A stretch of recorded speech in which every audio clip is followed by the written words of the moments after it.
তাহলে জান্নাত যাইতে হলে হার্ড ওয়ার্ক করতে হবে। জান্নাত যাইতে হলে আপনি এমনি এমনি জান্নাতে যাবেন? জান্নাতে যাইতে হলে আপনাকে পরিশ্রম করতে হবে ভাই, পরিশ্রম করতে হবে। আসুন আমরা এই শেষ আর কয়েকটা রমাদান আছে, হতে পারে আমাদের জীবনের শেষ রমাদান। আল্লাহ সুবহানাহু ওয়া তাআলা আমাদের সাথে কথা বলবে না, আমাদের সাথে 2টা মিনিট কথা বলবে না কিয়ামতের ময়দানে, আমাদের সাথে শেষ নিঃশ্বাস ফেলবে না। আমরা এত হতভাগা, আমরা শেষ রমাদানেও, আমরা শেষ দশকে আল্লাহর কাছে কাঁদতে পারতেছি না। জাহান্নামের ভয়ে আমরা আল্লাহর কাছে রুজু হতে এত পেরেশান, আমরা আল্লাহর রাস্তায় একদিন ইতিকাফ থাকতে পারতেছি না। আমরা আল্লাহর রাস্তার জন্য, আল্লাহর ভয়ে, আল্লাহর গুনার জন্য আমরা একটা দিন কাঁদতে পারতেছি না। 5 মিনিট আল্লাহর কাছে সিজদা দিতে পারতেছি না, এত আমরা ব্যস্ততা। কিন্তু সেই দিন সময় আসবে, আমরা সময় আর পাবো না, সময় আর পাবো না। এটাই শেষ রমাদান মনে করবেন। নামাজ পড়বেন, মনে করবেন এটাই শেষ নামাজ। আপনি কিছু করবেন, মনে করবেন এটাই শেষ জীবন আমার। এই হিসাবে আপনি এখন থেকে প্রস্তুত হয়ে যান। আর মনে হয় 8 দিন বাকি আছে। এই 8 দিন 1000 মাস থেকে উত্তম।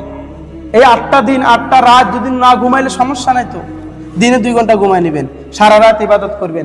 ইতিকাফে না থাকেন, অন্তত রাত্রে একটু জাগা থাকার চেষ্টা করবেন, যে আমি সারা রাত আল্লাহর জন্য আমি জেগে আছিলাম। এই 8টা রাত আমি সারা রাত জেগে আছিলাম। মার্কেটে আর যাইয়েন না, যদি ব্যস্ততা থাকে 1 ঘন্টা 2 ঘন্টা সেরে আসি, আল্লাহর কাছে ধন্যবাদ দিবেন। আর প্রত্যেকটা সময় সুবহানাল্লাহ, আলহামদুলিল্লাহ, আল্লাহু আকবার। আর সবে কদরের দোয়া, আল্লাহুম্মা ইন্নাকা আফুউন কারীম তুহিব্বুল আফওয়া ফাআফু আন্নী। এই দোয়াটা আল্লাহ রাসূল শিখিয়েছেন যে শেষ রমাদানে আমরা আল্লাহুম্মা ইন্নাকা আফুউন কারীম, আমার সাথে বলেন, আল্লাহুম্মা ইন্নাকা আফুউন কারীম তুহিব্বুল আফওয়া ফাআফু আন্নী। এর অর্থ হলো, আল্লাহ আপনি সম্মানিত, তুহিব্বুল আফওয়া, আপনি আমাদেরকে ভালোবাসেন, আমাদের গুনাহগুলোকে ভালোবেসে আমাদেরকে মাফ করে দেন। তুহিব্বুল আফওয়া ফাআফু আন্নী, আল্লাহ আমরা আর গুনাহ করব না, আল্লাহ আমাদের গুনাহগুলো মাফ করে দেন। পরিবারকে এখন থেকে সজাগ করে দেন, এখন থেকে বলেন যে এই শেষ রমাদান যেন সুন্দরভাবে সে কাটাইতে পারে, আল্লাহর সামনে সে কথা বলতে পারে।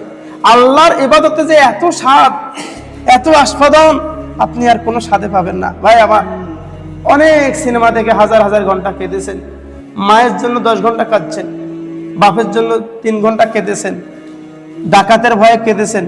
আপনি কি বলতে পারবেন যে আমার মালিক আমাকে খাওয়াইতেছেন, আমার মালিকের সাথে আমার সাক্ষাৎ হবে, আমার মালিকের সাথে আমার কবরে সাক্ষাৎ হবে, আমার মালিকের সাথে আখিরাতে সাক্ষাৎ হবে? যে মালিক আমাকে ভালোবাসে, সেই মালিকের সাথে আমি কয় ঘন্টা কেঁদেছি, জাহান্নামের ভয়ে আমি কয় ঘন্টা কেঁদেছি, এই কথা বলতে পারবেন? আপনি কত সিনেমা দেখি কাঁদছেন, ঘন্টার পর ঘন্টা ব্যয় করছেন, কোনো লাভ আসে না।